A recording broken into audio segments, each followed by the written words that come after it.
time we were going, I've slept in. Day after Laguna Seca, we're headed down to San Diego to see KMC people on Monsters today. We've got to fill us up with diesel and get to the airport in 20 minutes, and that's not long. Hey? Done? Yeah. Coming?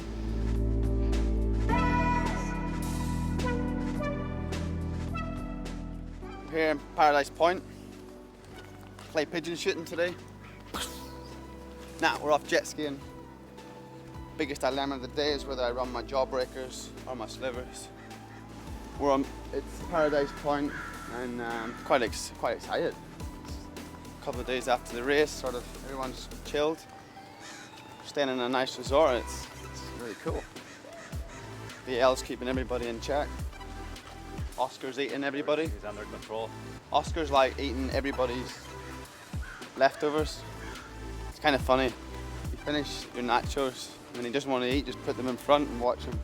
It's like he's like a rat. Just keeps.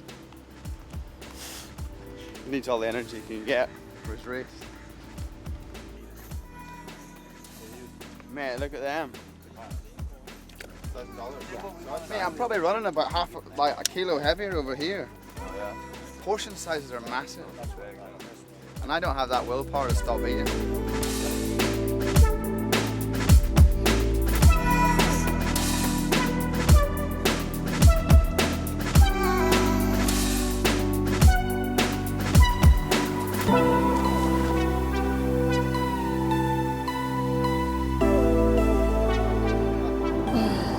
Monday morning after the race, we're steady day really. Morning after a double podium. But I'm starving, I haven't ate since last night. So I'm starting to get a bit cranky. Back door enters the pro circuit, eh? Yeah, the truck stays on the road straight to every race. Yeah, it never comes, well, it'll come back here after Washougal, but that's rare, you know. You've got a chassis to prep them when you get yeah, so we do the engine on Tuesday, fly on Wednesday, and then do the whole chassis on Thursday. So everything completely apart.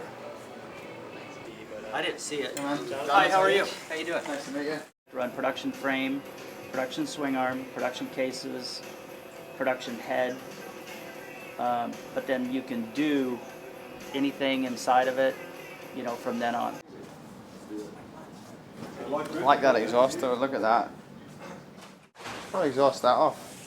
500? That is an old 1988 RM250 pipe, all titanium. Nice that, eh? Yeah. Nice bit of welding. Yep. So 93 was the first year of Kawasaki. Following year that's Ryan Hughes' bike, he was second. And then that's Pichon.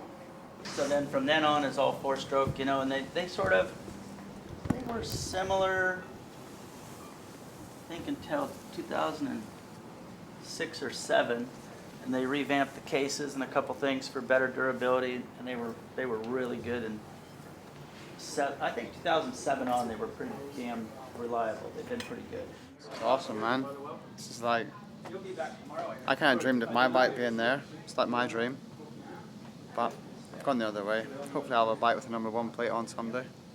But it's so impressive to see how many championships these guys have, and it was always like a mission to come here and check it out. It's really cool. Pala Raceway, motocross track. Driving in, quite excited. Very excited, understatement of the day actually. Going to ride some motocross bikes. My hero, Jeremy Mcgrath. Good to meet you, man. You You're too. Awesome. Yeah, thanks. Hey, how's it going, Jeremy? Hey, how you guys doing? What's going on? What's up? Everyone ready to moto?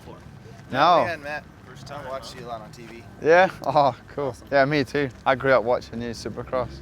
Oh, that's cool. Yeah, it's right at Jerez, because we can see the motor. I think it's between T7 and 8. If you look up on the hill, you can see the old ruins of the motocross track. Oh, yeah. They're That quite. track was amazing. I mean, we won that day, but that track was really, really fun. It was probably most like a California style track. Supercross track. Yeah, it had some big jumps, really big jumps. Yeah. Those Euros were really hating that track. It was a big Dude, how much what? Cool. I brought you one too. Oh, sweet. Thank you very much. Yeah. Thank you. This thing's sick, dude. So I have 3 of these now. Yeah? Yeah, Who else you got? Rossi and Lorenzo and you. Sweet. So it's gonna be sitting. Well, I need to win a world championship it's this gonna year be then sitting next to to be. some good company. Yeah. I mean, he was the man in that era. You know, after him was Ricky, and after Ricky, Ryan. But when I was schoolboy motocross, and he was the guy. What'd you think of meeting him and just kind of talking to him? You guys had a good rapport there.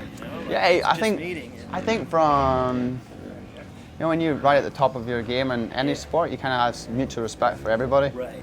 And he follows road race, and I follow motocross, so we have a lot of common ground. And he knows some of my good buddies back home, and it's I guess it makes it a lot easier when you've got common ground. But he's, such a down-to-earth guy for being such a legend. He's really down-to-earth and normal, and he just likes coming out riding bikes. When road racers retire, it's like they vanish off the face of the earth and don't really stay so much in the industry. Where it's cool. point. It's cool that he's involved, and Cowie have him as an ambassador role. It's so cool. Explain the slight altercation on the boat yesterday. I got really silly. Didn't act my age yesterday. I seen BL kick up like a little wake at the boat, but he was just playing a little one, and I came in not knowing what I was doing. I think I hit his wake, and the wave cleared the boat, destroyed your camera, your video camera. Sorry, man. Sorry. Shit, I never realised it would kick up that big a wave. Damaged this good man's camera.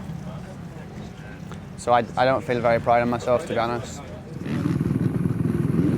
It's been an incredible day to ride here at Bala. Back in Europe, we hear so much about these tracks in California, and to ride with Jeremy, like my all-time hero, has been a blast. He's a super nice guy. Big fan of road race as well. Hopefully we're going to get him to Europe to ride my bike, and it's been cool. We hit some really cool jumps in the pro track and just had a blast, really.